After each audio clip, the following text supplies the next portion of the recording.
Tahun 1942, pasukan tentara Soviet berhasil mempertahankan kota Moskow dan balik memukul mundur pasukan Nazi Jerman. Meskipun dalam kondisi kelelahan, namun brigade tank yang ke-15 ini tetap melaju untuk menyerang musuh. Dalam kondisi menunggu perintah berikutnya, mereka tetap menolak untuk berdiam. Dengan skill dan manuver dari Komandan Kapten Semyon Konovalov, mereka terus agresif memukul lawan. Saat itu pasukan ini sedang berada di distrik Tarasovsky dan sedang bertarung melawan sebuah tank panzer Jerman.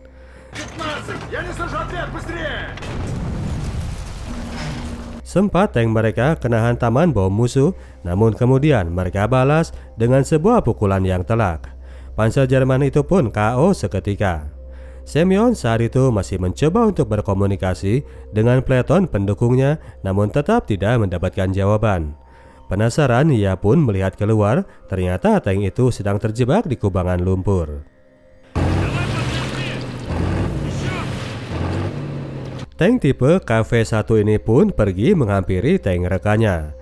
Kesal karena kru tank itu lalai dalam melakukan komunikasi, Kapten Semyon kemudian membiarkan tank itu sendiri agar mereka tahu rasanya ditinggal tanpa dukungan.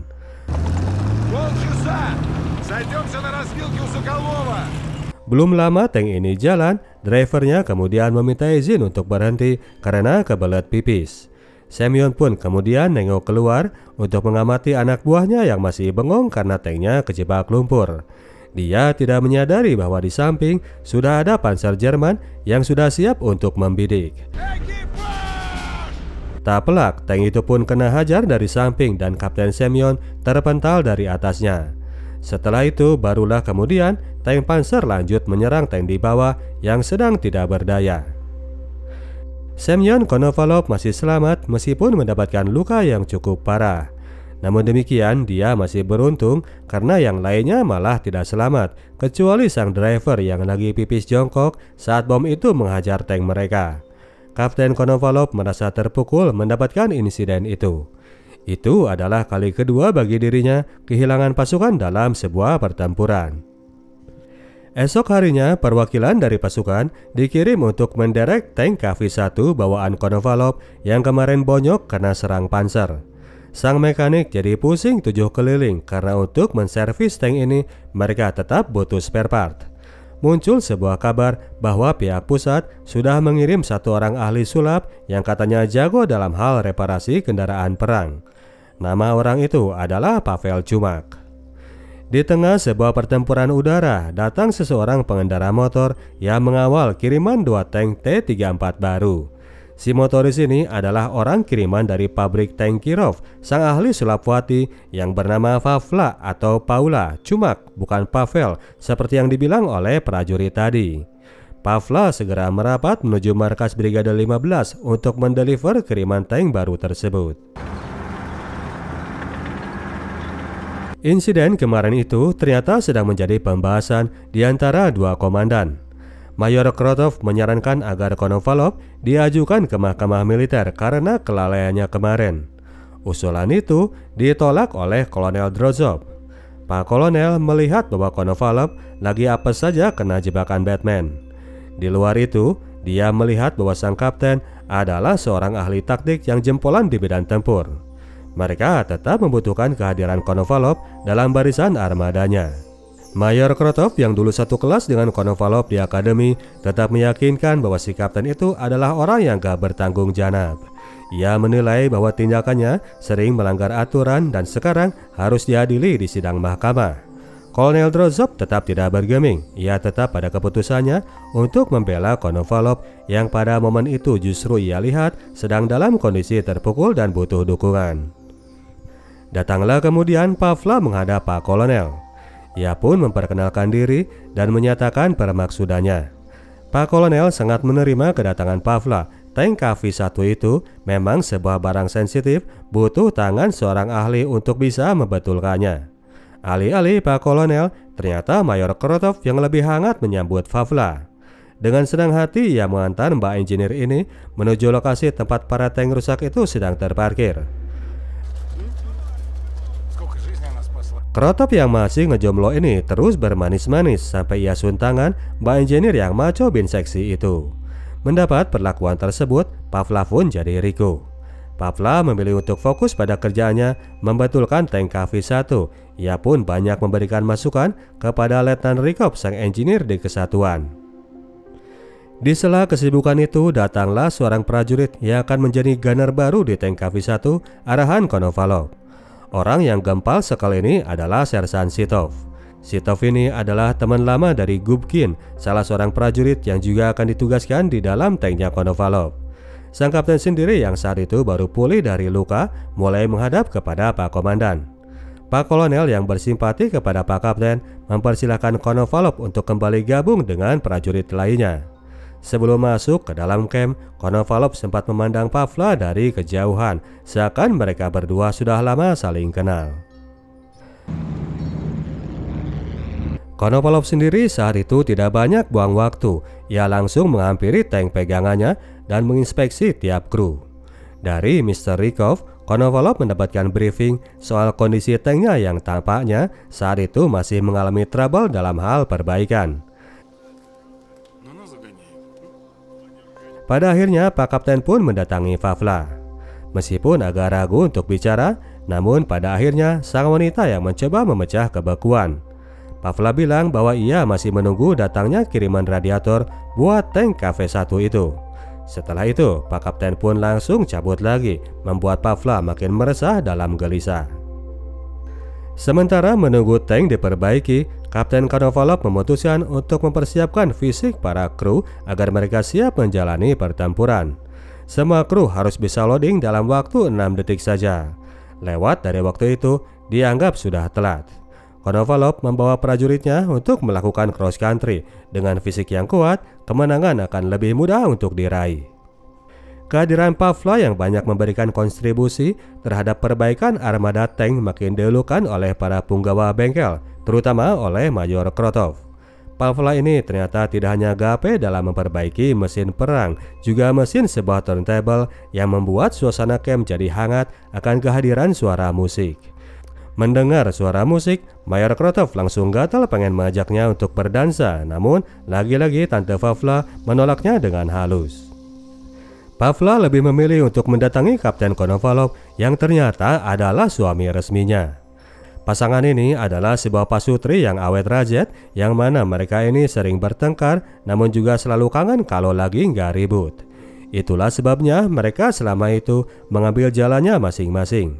Pavla dengan kesibukan di pabrik senjata dan sang suami di medan pertempuran. Obrolan akhirnya balik ke topik yang netral, yaitu soal kondisi tank KV-1 milik Semyon.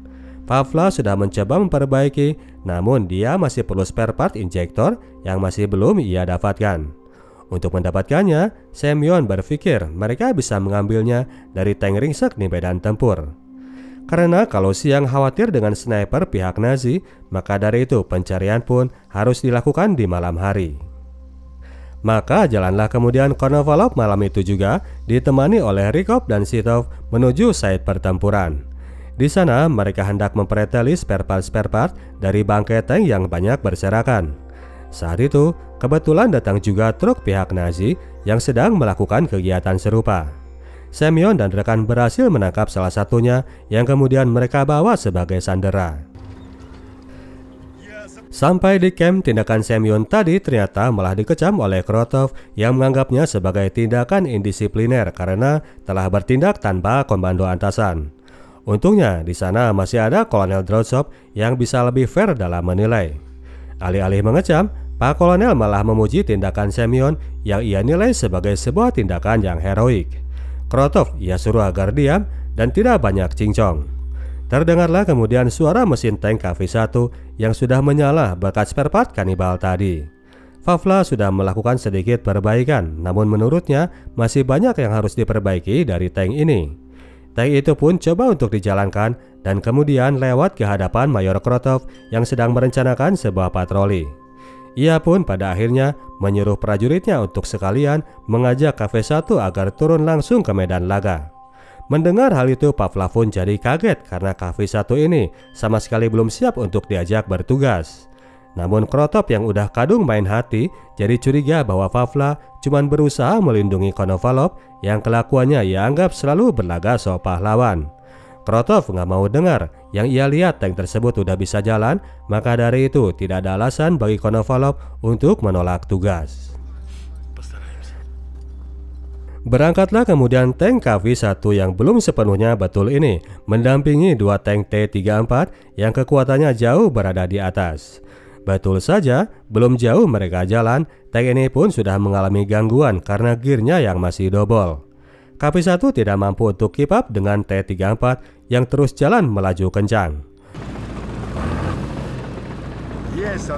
Konovalov kemudian mengamati medan di sekitar, lalu dia pun memutuskan daripada mereka jalan jauh, tank mereka lebih baik mencari posisi yang lebih tinggi. Untungnya tank ini masih sanggup untuk jalan mundur menaiki bukit. Konovalov dalam pandangan jauhnya merasa curiga dengan kondisi desa di depan. Ada asap ngepul tapi bukan dari atas tungku perapian seperti layaknya warga yang berkehidupan. Ia pun memberi instruksi agar mereka melepas bom ke depan lahan desa yang kosong. Meledaklah bom pancingan itu dan beberapa saat kemudian muncul 3 tank panser yang rupanya dari tadi sudah bersiap melakukan jebakan. Kini tank KV-1 ini pun harus berhadapan dengan 3 tank musuh yang melaju menuju arah mereka. Konovalov mempersiapkan serangan berikutnya, namun ia menunggu hingga musuh makin mendekat. Ia membiarkan tanknya dibom duluan oleh pihak lawan. 1-2 kali tembakan musuh nggak mengena, namun begitu kena pun peluru Jerman itu tidak mampu melukai armor dari KV-1. Jarak mereka makin mendekat, maka mulailah Konovalov melepaskan hantaman. Panser Jerman itu langsung meledak ketika dihajar oleh bom Soviet. 2 tank sisa masih melakukan perlawanan. Tank Soviet yang berposisi di atas tentunya lebih enak dalam membidik lawannya. Satu persatu tank itu pun kemudian berhasil mereka hancurkan. Tank yang ketiga dihajar dari 2 sisi dengan bantuan T-34 yang sedang berada di bawah. Sukses sudah patroli itu, mereka berhasil menyapu tank panser dari lokasi desa tersebut. Pavla sangat gembira melihat tank bobrok yang dikendarai oleh suaminya bisa pulang dengan jaya. Namun karena tugas tadi sebetulnya hanya untuk patroli, Konovalov yang melakukan aksi serangan akhirnya malah dianggap melanggar perintah. Krotov dengan didorong nafsu cembokur kembali mengecam kaptennya ini. Semyon yang kini sudah capek mendengarnya kali itu sekalian mengajaknya berduel. Terjadilah duel adu jotos di antara kedua prajurit tinggi itu di hadapan Pavla dan para kru yang bersorak menjadi supporter. Pertarungan terus terjadi sampai akhirnya Pak Kolonel datang untuk memisahkan mereka. Pusing sudah ia melihat perseteruan di antara keduanya. Untuk itu, ia pun mengambil jalan tengah. Keduanya ia suruh untuk tarung adu main bola. Cairlah kemudian suasana dalam pertarungan futsal mini ini antara timnya Krotov melawan Konovalov. Barulah setelah itu, Pak Kolonel pun menyuruh keduanya untuk menghadap. Pak Kolonel menanya Konovalov soal tindakannya yang telah membawa tank rusak ke sebuah site pertempuran. Pak Kapten yang gentle ini tidak mau mengadukan kelakuan atasannya. Akhirnya Krotov pun terus terang bahwa itu adalah perintahnya. Pak Kolonel jadi marah mendengar penjelasan Krotov. Pada akhirnya mau tidak mau mereka pun harus bersiap untuk melakukan penyerangan.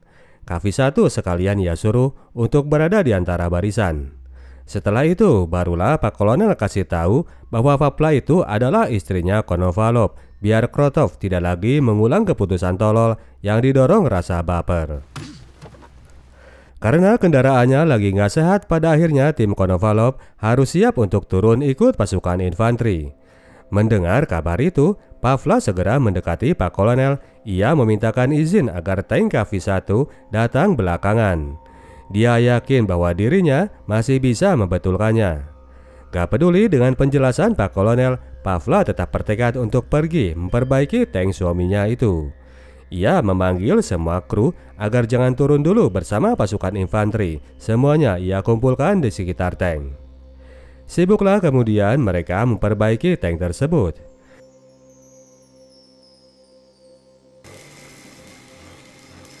Sampai pagi hari mereka terus mengerjakannya, namun demikian tank tersebut masih belum mau menyala.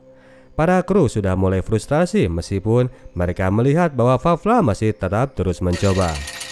Pada momen itu, Krotov sempat datang menghampiri Konovalov untuk meminta maaf atas kelakuannya kemarin. Kalau saja ia tahu bahwa Vavla itu adalah istrinya. Keduanya pun kini sudah sepakat untuk berdamai. Seiring dengan itu, para kru tank pun mulai pergi meninggalkan Vavla yang masih desperate untuk memperbaiki tank kendaraan suaminya. Vavla hanya bisa dihentikan oleh bujukan sang suami yang meminta agar dirinya merelakan dia untuk turun bersama pasukan infanteri. Vavla yang mengidamkan agar suatu hari mereka bisa balik rujuk, akhirnya merelakan Konovalov pergi meskipun dengan rasa khawatir yang teramat sangat dalam. Seorang prajurit yang gak tega melihat Vavla merana kemudian datang menghampiri. Dia bilang bahwa dirinya mengetahui tentang keberadaan tank KV-1 di tengah hutan Terekovo. Tank itu adalah milik pasukan Batalion 3 yang belum sempat ditarik balik menuju markasnya. Tank tersebut mengalami kerusakan namun cuma pada regulator relaynya saja dan sekarang sedang disembunyikan di antara semak belukar. Vavla sang motoris tahu banget lokasi hutan itu. Ia pun jadi bersemangat untuk kembali memperjuangkan suaminya. Saat itu sang suami dan kru sendiri sedang menyerang parit pertahanan musuh dan melakukan pertempuran melawan pasukan Nazi. Tidak terbiasa melakukan pertempuran darat, namun mereka tetap berusaha sebisa mungkin untuk membantai lawan-lawannya. Meskipun pada akhirnya pertempuran itu harus menggugurkan seorang Rykov. Akibat membantu seorang teman, driver tank Konovalov ini dihajar musuh dengan tembakan dari belakang. Sementara itu, Vavla sendiri sudah tiba di lokasi hutan yang dimaksud. Dia pun berhasil menemukan tank KV-1 yang sedang disembunyikan. Vavla dengan peralatan yang ia bawa mencoba memperbaiki kekurangan dari tank itu. Konovalov sendiri masih bergulat di parit-parit musuh dan melakukan serangan-serangan yang berbahaya. Saat itu tiba-tiba Krotov memanggilnya. Krotov bilang bahwa ia mendapatkan pesan dari Vavla yang menyuruh Konovalov agar segera merapat menuju hutan Terekovo. Di sana sudah ada tank yang siap untuk diluncurkan. Segera setelah mendengarkan kabar itu, Pak Kapten pun langsung memanggil para kru untuk segera merapat menuju hutan yang dimaksud. Keempat orang ini berjalan menuju hutan tersebut dan sempat kesulitan mencari lokasi tank yang sedang disembunyikan. Mereka pada akhirnya berhasil menemukannya ketika tank itu mulai mengeluarkan suara bunyi tanda menyala. Saat itu Vavla baru kelar membetulkannya, ia pun lega luar biasa. Segera setelah ia keluar dari dalam tank, Vavla pun menemukan suaminya yang baru tiba di lokasi tank sedang berada. Mereka pun larut dalam rasa haru, setidaknya kali ini mereka ada kesempatan untuk bisa terus bersama. Namun demikian mereka tidak bisa terlalu lama hanyut. Tank ini harus segera digerakkan menerobos hutan untuk menyusul pasukan di simpang hutan Terekovo. Masuklah kelima orang ini berikut dengan Vavla yang ikut bersama pasukan suaminya menggembala tank KV-1 melintasi hutan untuk menyusul para rekan. 10 km mereka jalan seperti sebelumnya. Konovalov kemudian mengincar posisi yang tinggi untuk menjadi spot pengintaian area sekitar. Tidak lama kemudian mereka melihat sebuah kendaraan Jerman yang sedang melintas. Pak Kapten jadi curiga bahwa kendaraan ini sedang berupaya untuk melakukan penjebakan terhadap rombongan pasukan mereka di seberang hutan. Untuk itu dia pun menyuruh drivernya agar berhenti dan menghajar kendaraan musuh tersebut.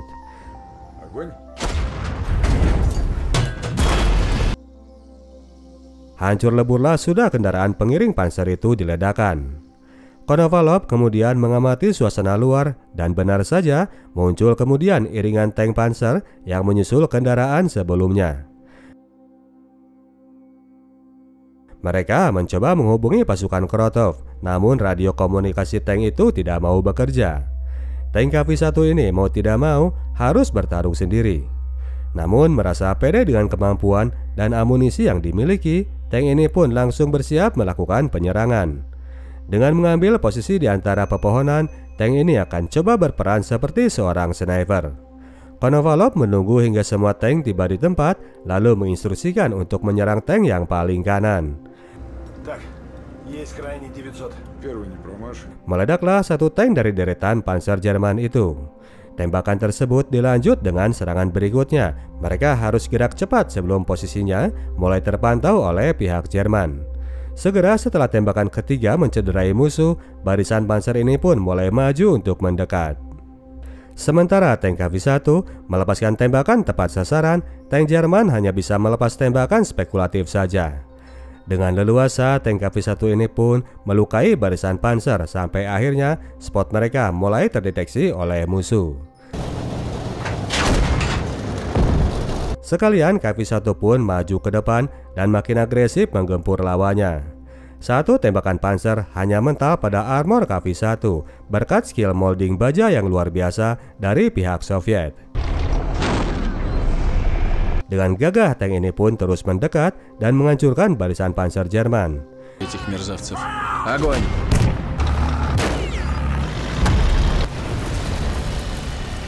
Duel tembakan bom jarak dekat terjadi dengan sebuah panser, namun tank KV-1 masih bisa tetap bertahan.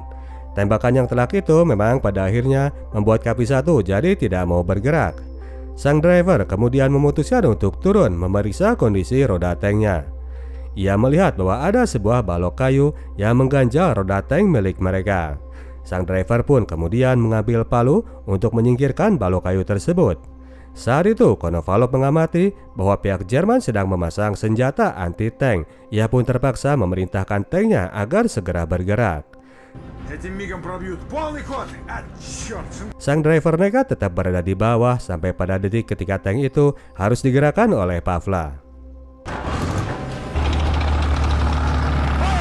Tank ini berakhir memenangkan pertempurannya dengan armada anti-tank Jerman, namun harus dibayar dengan gugurnya Sienkiewicz yang tak mampu naik ke atas. Gubkin begitu berduka melepas kematian kawan dekatnya yang sudah demikian heroik sehingga berhasil membuat tank mereka bisa bergerak untuk menghindari anti-tank lawan. Hari telah masuk ke waktu senja dan pertempuran pun makin sengit saja. KV-1 masih terus merangsek menghajar panser lainnya. Pada suatu poin, akhirnya tank ini terkena tembakan dari samping dan terbakar. Para kru harus cepat keluar dari tank karena beberapa tentara Jerman sedang mendekat untuk mengincar mereka. Gubkin yang terpukul kehilangan temannya tetap berada di dalam tank merelakan diri untuk menjadi cover bagi kru lainnya. Tindakan itu coba dicegah oleh Pavla dan saat itulah sebuah bom panser kembali menghajar tank tersebut. Gubkin pun gugur dan Pavla yang tadi berada di dekatnya ikut terluka akibat benturan keras. Konovalov dan Sitov kembali harus masuk ke dalam tank untuk menyelamatkan ibu engineer ini. Mereka kemudian membawanya keluar dan menyembunyikannya di dalam sebuah parit. Pihak Jerman sendiri yang sudah melihat bahwa tank KV-1 ini tak berdaya telah menyangka bahwa semuanya sudah mereka bantai. Punggawa panser ini pun keluar dari dalam tank dan merokok bersama untuk sedikit merayakan kemenangan. Momen lengahnya para prajurit Jerman itu dimanfaatkan oleh Konovalov dan Sitov untuk melakukan serangan pamungkasnya. Esok paginya ketika pertempuran telah berhenti dan pasukan pimpinan Krotov sedang mengevakuasi para anggota yang menjadi korban, mereka dikagetkan dengan datangnya satu tank Nazi yang muncul tiba-tiba. Segera pasukan merah ini bersiaga untuk menyerang tank tersebut. Tank Nazi ini pun tiba-tiba berhenti dan dari dalamnya muncul Kapten Semyon Konovalov. Krotov pun menyuruh semuanya untuk menurunkan senjatanya agar membiarkan kapten yang heroik ini turun beserta istrinya dan Sitov, survivor dari pertempuran di desa Nizhniakin Tarasovsky kemarin. Dengan menggunakan tank KV-1-nya, total mereka telah membinasakan 16 tank dalam pertempuran tersebut. Oke, demikianlah ceritanya Bro dan Sis. Kita tim Sinotok cabut dulu. Sampai jumpa di video kita selanjutnya. Ciao.